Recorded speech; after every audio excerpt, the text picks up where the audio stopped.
দিনটা ছিল 10ই মার্চ। শ্বশুরবাড়ি থেকে আমাকে দেওয়া হচ্ছে 7 মাসের সাথ। তো সেই দিন আমি সকাল সকাল ঘুম থেকে উঠে পড়েছিলাম। উঠেই আগে স্নান টান করে আমি একটা নতুন শাড়ি পরে নিয়েছিলাম। আর সবার প্রথমে যে কাজটা করেছিলাম সেটা হলো সব ঘরের বিছানার চাদরগুলো চেঞ্জ করে নিয়েছিলাম। এর মধ্যেই কিন্তু ডেকোরেশনের জন্য লোক এসে পড়েছিল এবং ডেকোরেশনের কাজ শুরু হয়ে গেছিল। আর আমি আমার সাজার জন্য একজন মেকআপ আর্টিস্টকে ডেকেছিলাম বাড়িতে। তো তিনি আমাকে সাজিয়ে দিচ্ছিল। আর সাজতে সাজতেই এর মাঝখানে একটা রিচুয়াল ছিল, একটু মন্দিরে পুজো দিয়ে একটা প্রসাদ, যেটা আমার হাজব্যান্ডকেই আমাকে খাওয়াতে হবে।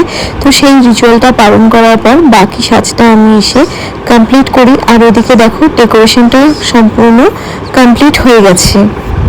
আর এই ছিল আমার সম্পূর্ণ সাজের লুক। তোমরা দেখে জানো কেমন লাগছে। পরের পার্টে আবার